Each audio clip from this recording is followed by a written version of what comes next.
Alors cette vidéo-ci va avoir comme principal rôle de calculer un volume de révolution qui est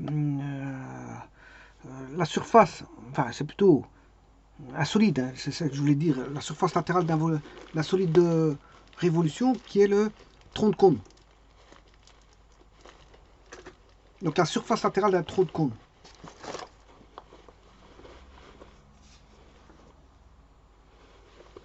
Alors surface, il faut bien définir les choses parce que c'est pas, voilà, tout dépend de la définition du volume qu'on aura au départ. Surface latérale d'un tronc de cône, bien sûr droit, parce qu'il voilà, y a un angle droit par rapport au plan, aux deux plans de base. Tout, voilà, on a deux plans de base qui sont, on va dire, parallèles, situés l'un au-dessous de l'autre, avec une hauteur donnée. Ils ne sont pas décalés, on va dire, ils ne sont pas décalés. Donc surface latérale d'un tronc de cône droit.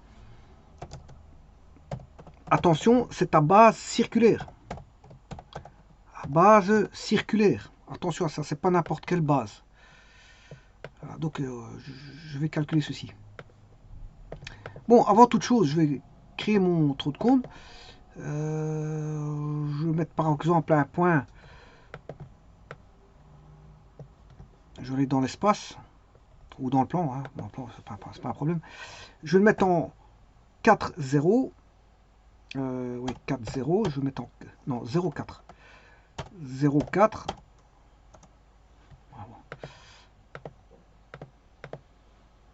0,4. Je veux bien mettre le point 0, 0. Je vais mettre un point en 6, 2.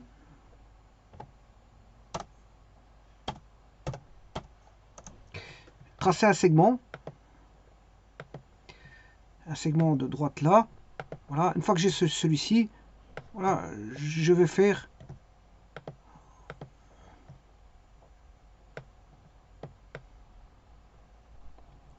la rotation, surface de révolution, avec le, voilà, et ça c'est mon trou de cône à base circulaire.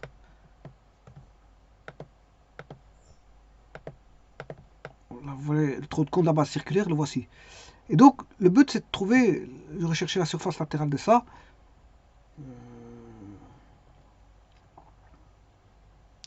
Bien sûr, il y a une hauteur et il y a deux rayons. Deux rayons. Alors, les rayons, je vais les appeler non pas R et R', mais je vais mettre A et B. A et B.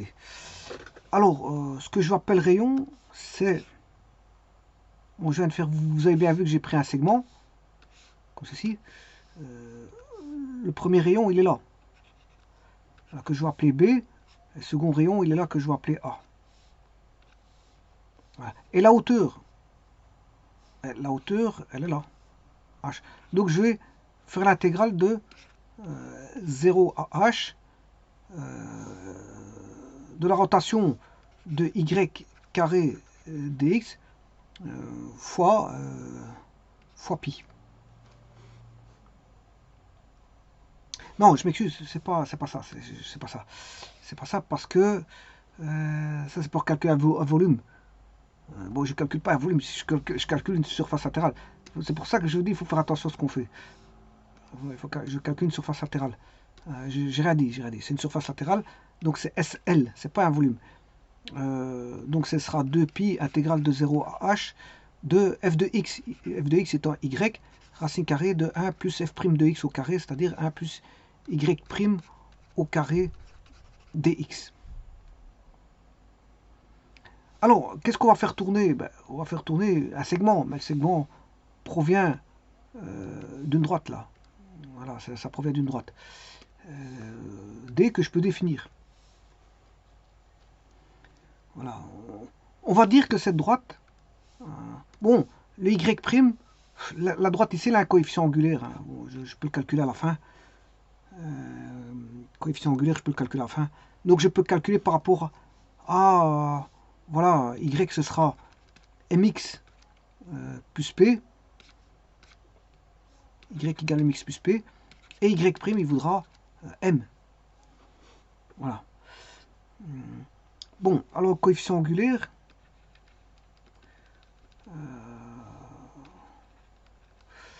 Voilà, c'est delta y sur delta x. Bon, mais dans un premier temps, je peux fonctionner avec du mx plus p, c'est pas un problème.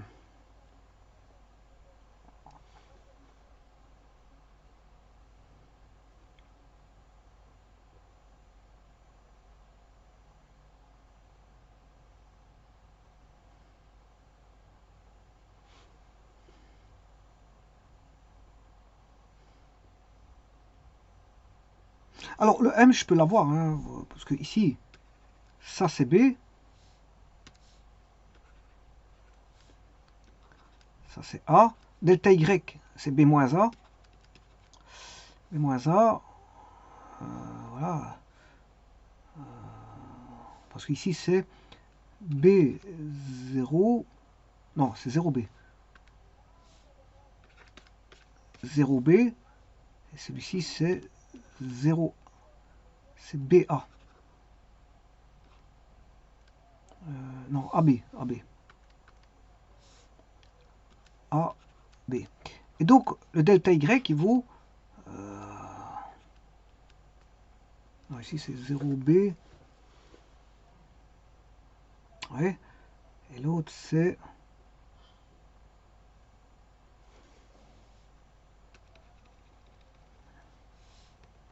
b moins a,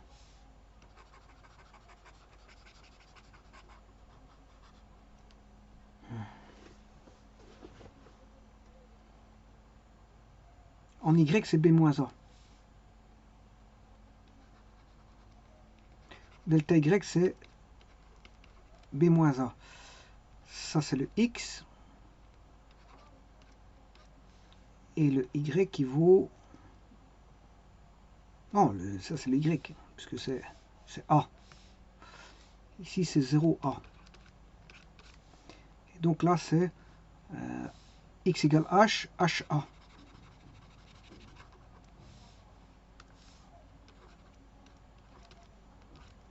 Voilà. Et le delta x il vaut quoi? Ben, le delta x il vaut h. Donc, coefficient angulaire, on peut le trouver. Hein. Le m. Alors, le coefficient angulaire, il est négatif. Hein. Alors, b moins a, il est positif. H, il est positif. Donc, pour avoir un coefficient angulaire négatif, il faut a moins b. C'est a moins b, h. Voilà que vaut le coefficient angulaire.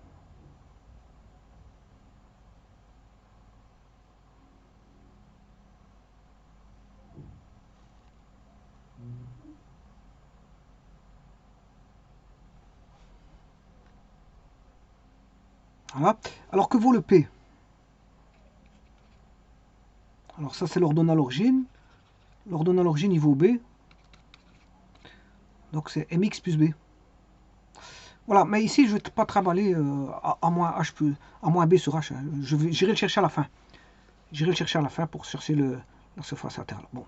Comme ça je peux commencer les hostilités dès à présent sans m'encombrer de a moins b sur h. On va dire ça comme ça. Donc on aura la surface latérale est égale à 2pi intégrale de 0 à h de y. Y, je dis que c'était mx plus b fois la racine carrée de 1 plus m au carré dx. On aura 2pi intégrale de 0 à h de mx plus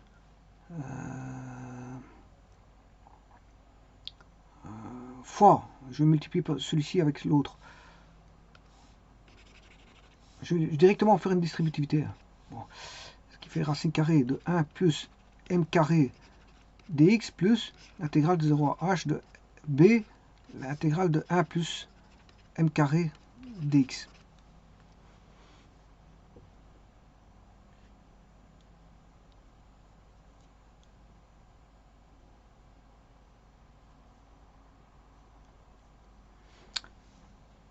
Donc on aura, je vais sortir toutes les constantes, 2 pi m racine carrée de 1 plus m carré intégrale de 0 à h de mx dx plus b racine carrée de 1 plus m carré intégrale de 0 à h de dx. Voilà, j'ai presque ma surface latérale en 2 temps de mouvement, tant mieux. Donc on aura 2 pi m racine carrée de 1 plus m carré intégrale de mx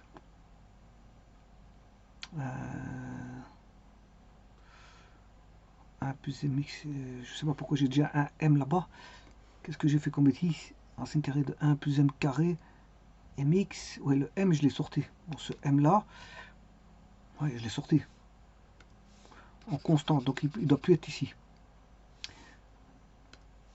Voilà, ça fait x carré sur 2, de 0 à h, plus b racine carrée de 1 plus m carré, primitive de dx et x, de 0 à h. En faisant ça, je vais avoir la surface latérale du tronc de cône, à base circulaire.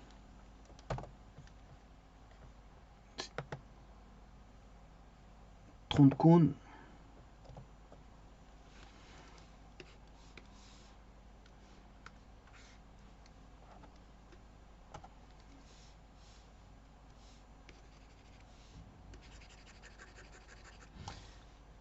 On va rechercher la surface latérale qui est 2 pi m racine carrée de 1 plus m carré h carré sur 2 plus b racine carrée de 1 plus m carré h.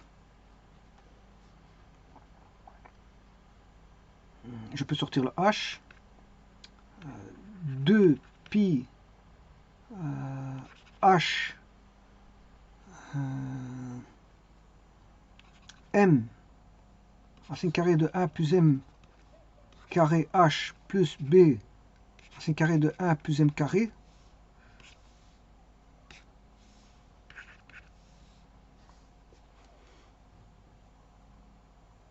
Attention qu'ici c'est h, j'ai oublié le h carré sur...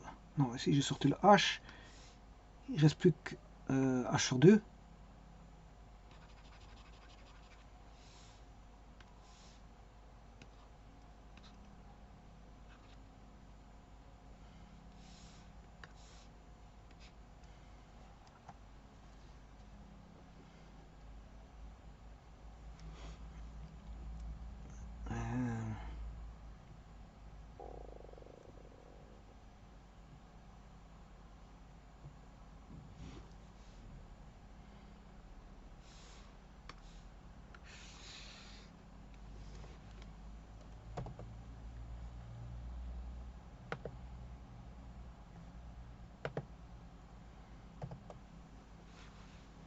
Alors que vaut le m? On a dit que c'était a moins b sur h.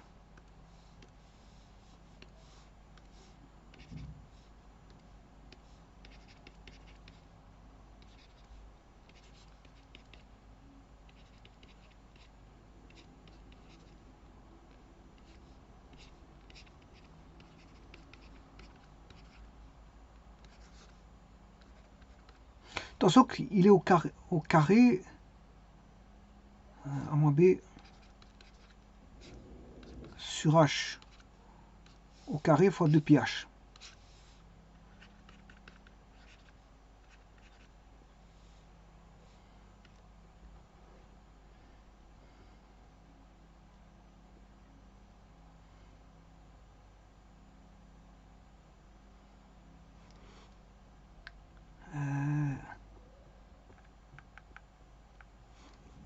Le h peut tomber.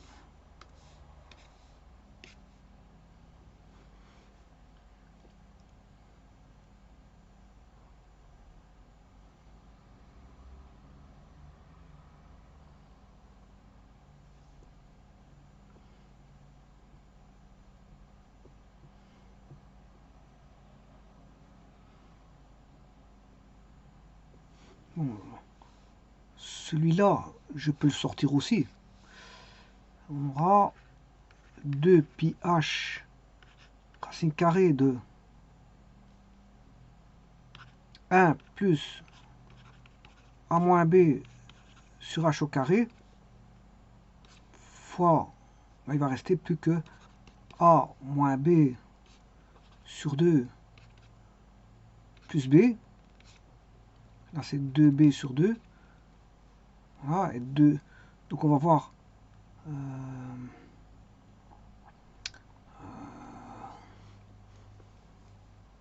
moins b plus 2b, c'est a plus b sur 2. Il va rester a plus b sur 2.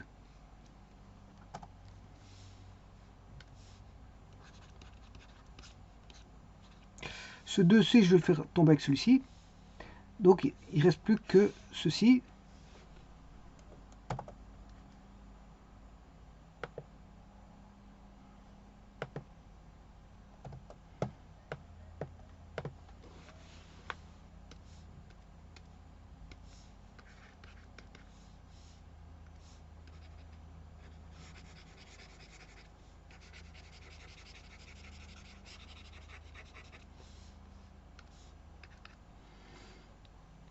Alors, on aura... Ouais, attention qu'il y a un pi aussi. Hein. Je ne sais pas pourquoi j'ai éliminé un pi. Le pi, je ne l'ai pas pris avec moi. Il était là. Bon, le pi. Voilà. Pi a plus b fois h fois racine carrée de h carré plus a moins b au carré. Bien sûr, au dénominateur, il y a du h carré. Le h étant positif, je peux le sortir. Et donc, je vais le diviser par h ici. Donc, on n'aura plus que ceci.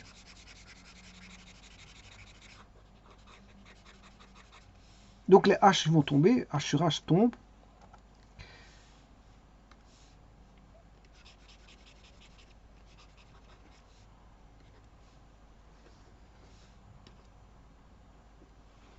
Et donc, il ne nous reste plus que ceci. H carré plus a moins b sur au carré. Et donc, que vaut h carré plus a moins b au carré? Alors,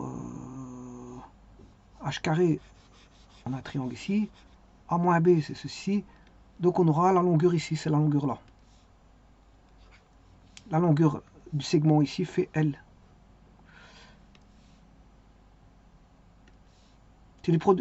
C'est du Pythagore, hein, parce que ça c'est h carré, et ça c'est a moins b au carré. Ça c'est a moins b au carré, et ça c'est h carré. Donc la racine carrée de la somme, mais ça fait L. C'est ce qui est ici. C'est le segment. C'est la longueur du segment.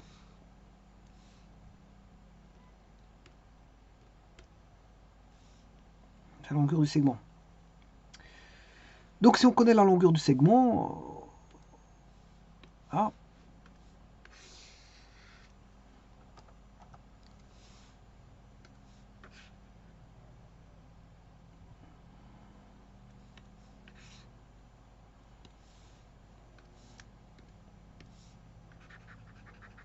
alors, si celui-ci, je l'appelle le grand rayon. L'autre, je l'appelle le petit rayon.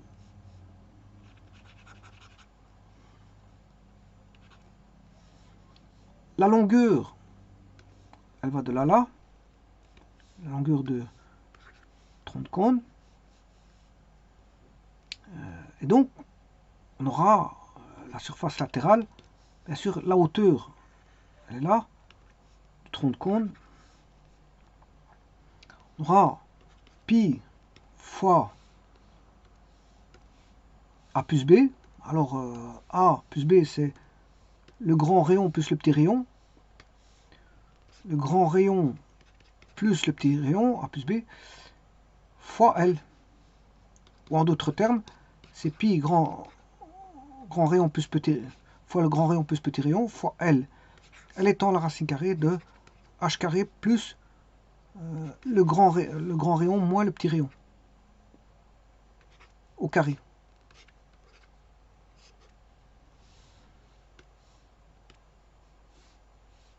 Alors, A moins B ou B moins S, c'est la même chose. Il est mis au carré. A moins B étant négatif, A moins B étant négatif, A moins B au carré étant positif. Hein. B moins A étant positif, B moins A au carré, ça ne changera, il sera positif. Donc, que je mette A moins B ou B moins A, on s'en fout, parce que c'est toujours positif. Que je mette A moins B ou B moins A. Donc, que je mette grand rayon moins petit rayon, ou petit rayon moins grand rayon, ben, c'est toujours positif. Parce qu'on a un carré. Et donc, vous voyez, la surface latérale, qu'est-ce qu'elle vaudra? La surface latérale vaudra pi fois le grand rayon plus le petit rayon. Alors maintenant, un cas particulier. Un cas particulier, si R égale 0, on a la surface latérale qui vaudra, voilà, pi R fois racine carrée de h carré plus r carré. Voilà. Alors h est toute la hauteur, hein. C'est toute la hauteur du cône. C'est la surface latérale du cône.